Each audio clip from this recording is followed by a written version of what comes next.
This episode of My Two Satoshis is brought to you by AdBank Network's newest software called Blade. Blade is a revolutionary ad blocking software that earns you ADB tokens while browsing the web and simultaneously blocking all other ads. Visit www.blade.software to learn more details and download their Chrome extension. Find the link in the description below. Yeah, it's your boy Crypto Blood, and welcome to another episode of My Two Satoshis. It is June 24th, 2019. Shout out to my man Sam Elijah. Hope I'm saying that correctly. He wanted to play Outcast Players Ball. This is a classic right here, people. I played this before, but hey, I don't have a problem playing it again. Thanks for the song request, Sam. And I hope you guys are doing well today, and welcome to another episode. It is Monday. Yes, Monday. I'm eating my gummy bears. Haven't eaten yet, but we're going to get into that in a second. And I haven't done a My Two Satoshis video in a couple of days here. So it's great to be back with you guys, giving you my opinions on what's going on in the crypto scene. Propy, you guys probably remember them. Well, TechCrunch founder sells a $1.6 million house on the crypto real estate platform. We're going to take a look at the details on that. They've been really making headway with, transactions on the blockchain, selling real estate on the blockchain. I'm very impressed. I'm very impressed with Propy. Secondly, Mozilla closes holes that led to the Coinbase hacks. So evidently there were some vulnerabilities within Mozilla that allowed some hacks to occur back on April 15th. Thirdly, we've got to really pay attention to what's going on with this FATFA. If you guys don't know what that's all about, it's the Financial Actions Task Force. They are really trying to make it where globally they're trying to do this, make it where all cryptocurrency exchanges will have to track users' identity if they are deals above $1,000. Only $1,000. This is crazy, people. This is crazy. This is why we have to keep on top of what's going on with these types of moves to go against our financial freedom and privacy. But first, of course, we got to check out that heat map, coin360.com. Looks like Bitcoin is up 3.3% today, heading back toward all-time highs. It tried to take out another high yesterday, but failed. But looks like we're melting back up again. So let's see what happens. ETH is up 0.16%. Other than that, almost everything else is kind of down today. EOS is down almost 1.5%. Litecoin down 3.6%. And BNB is down just over 0.5% at 37.46. Now on to this TA. Last time I did a video, guys, I told you that we would probably see a breakout, and that's exactly what happened. It almost followed it to the T, which is crazy, off just a slight bit. But as you can see, we consolidated in that channel, in the pennant I should say, and then we had a breakout, and we've been exploding higher ever since. And I had to go all the way back to January 1st of 2018 to give you guys somewhat of a understanding of where the next resistance area is going to be. And that is going to be around 12,000. Let's see, 12,700. So as you can see here, that's where our next target should be, 12,600, 700 area. And to be honest with you, it looks like it's going to be another scenario where we can pretty much draw something like this. So we've got another pennant that we can draw here. We'll see if this time we get a breakout or a break below. Not too sure at this point. I personally think we may see a breakdown this go around. Just gut feeling. You will see the 9,400 area be at the absolute base.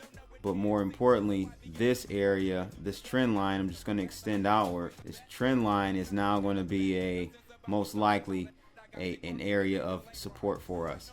But for sure, I can say that we ain't seeing no $1,000 Bitcoin hyperwave people out there. That's not happening, people. That is not happening. So just make sure you got your astronaut suit on and prepare for launch, because we're heading higher, that's for sure. And before we get into it today, just want to let you guys know there is still a 10% discount for moonlambotees.com. Check them out. Use the word CryptoBlood10 to save 10% at your checkout. Check them out, moonlambotees.com. So first article out of CoinDesk, and it is about Propy. TechCrunch founder sells $1.6 million house on crypto real estate platform Propy. It says Propy, a blockchain-based real estate platform, announced the sale of a $1.6 million San Francisco property owned by the venture capital fund Crunch Fund, co-founded by Michael Arrington. The announcement follows news of Propy's highest cost transaction to date, a $2.4 million duplex in San Francisco, completed entirely on the blockchain. Propy is a real estate transaction platform that empowers buyers, sellers, their agents, and escrow agents to close a traditional real estate deal entirely online. The purchase offer, payment, and deeds are all uploaded to an immutable blockchain. The traditional real estate sale process is arduous and broken. Buyers, sellers, and their professional support struggle with overly complex interactions. It's an opaque, dated, and unnecessary lengthy process full of risks such as wire fraud. The CEO of Propy says that when it comes to expensive property or other expensive goods, these normally already have digital presentation of ownership. That's why blockchain is applicable to this space. Blockchain's main implications after virtual money is a technology that enables ownership transfers. It aligns the entire process of any value transfer, including real estate. So Propy completed its first deal in 2017. I remember and actually reported on that, guys. And its first U.S. transaction was in Vermont 12 months ago. And worldwide, they have assisted in some form in over 60 real estate transfers. This includes auctioning a 17th century Italian mansion and a UNESCO site on the blockchain. The median price of a house sold on this platform is around $1.5 million. About 20 realtors have closed deals on the platform, though 3,000 have signed up. Interesting. There you have it with that one. Many of you know about Propy. I think it was in Bare Naked Wealth reports, Cliff High's reports at some point, I believe. So it's just good to see them doing their thing, showing you that some ICOs, but although very few, some have been able to continue on and create successful business synergies and really make money here. So good to see them doing that. What do you guys think about Propy? Do you still hold any of those tokens? Let's go ahead and take a look at actually the price of Propy right now. I haven't even looked at that in a long time. So if we look at Propy, it's currently at 23 cents. So if we zoom out here, I'm just going to try to see where Propy's low was this year. Earlier was at 10 cents, and I believe that was the ICO price. So it's still doing fairly well, to be honest with you. Not as high as it was during the boom. 69 cents, 70 cents seems to be the high. Actually, I'm sorry, $3. Wow, $3.70. So, there seems to possibly be some upside here with this token. So I need to definitely look into this again. I haven't looked at Propy in a very long time. It has it as a strong buy right now on coincheckup.com. So I'm going to check into this a little bit more and possibly grab me some tokens. Not sure how they're using the token within the ecosystem. Need to do some more research on that. But yeah, good to see that they're moving along and closing deals. Second article today is out of CoinDesk. It's about Mozilla closing the holes that led to the Coinbase hack. So it says a pair of simple Mozilla vulnerabilities made it easy for hackers to phish Coinbase employees. The exploit, detailed by ZDNet, was a remote code execution hack that could force machines running Firefox to install spyware to capture passwords and other data. The two vulnerabilities, CVE 2019-11-708 and CVE 2019-11-707, first appeared on April 15th, and hackers used them to spearfish Coinbase employees. When they visited sites linked in their email, the browser would download a piece of spyware to steal logins and other data. Some details from the exploit suggest that the bug could escalate privileges outside of the sandbox where most Mozilla code runs. It says inefficient vetting of parameters passed with the prompt open IPC message between child and parent processes can result in a non-sandbox parent process. Okay, I'm not even going to read this. Too much technical jargon there, people. The article finishes up by saying the two vulnerabilities combined to create a perfect storm, allowing hackers to run malware installers instantly. Researchers discovered the exploit on April 15th, and they suspect that hackers saw them in Mozilla's Bugzilla bug tracking database and exploited them before they could be patched. Thought that was interesting. And then the third and last article for today, guys, is something we should really be concerned about and fighting against. FATFA, the Financial Action Task Force. It looks like no more anonymous crypto exchanges, they say. FATFA document proposes strict user identification. A document with potential global influence on regulations may urge all cryptocurrency exchanges to track users' identities for all deals above $1,000. In 2019, the era of the free-for-all cryptocurrency exchange market may be over.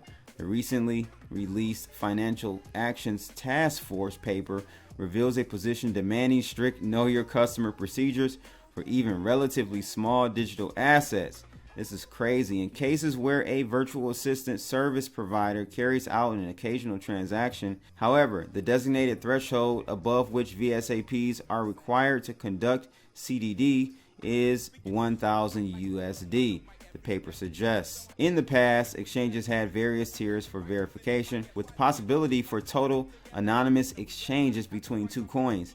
Now, even crypto-to-crypto exchanges may be subject to at least an email verification for large-scale orders, a complete profile including passport, or even a live verification may be required. Transactions under 1,000 are considered occasional. How is that considered occasional?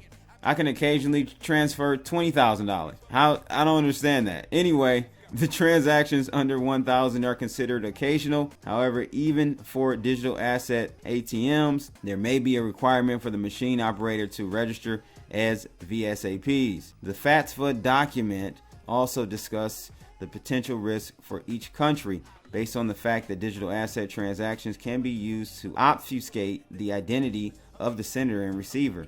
The biggest concern is for countries and territories where digital assets may be used for money laundering and terrorism financing. Of course, you got to throw the terrorism in there. The FATFA recommendation, in fact, goes to country governments, which would be the central estimators of risk for usage of digital assets. The document shows the growing awareness of the problems posed by the attempt to create anonymous transactions. The recommendations may lead to increased government vigilance regarding the potential of digital currencies for money laundering and terrorist financing. So I'm just going to let you guys know, here's where I think this is going. And I'm just going to be honest with you.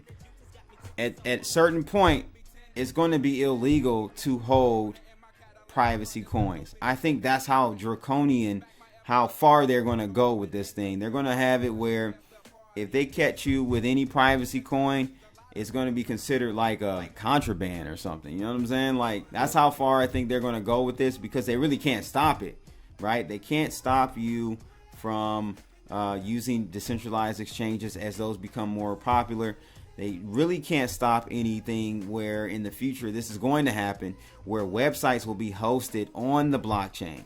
Okay, so at that point, any node that is helping keep the infrastructure of that blockchain up has that file on there, and there's no one person, no one entity these governments can go after. So the last resort is going to be to just straight up ban the possession of these anonymous tokens. This is sad, man. So we got to really keep an eye out on these types of initiatives.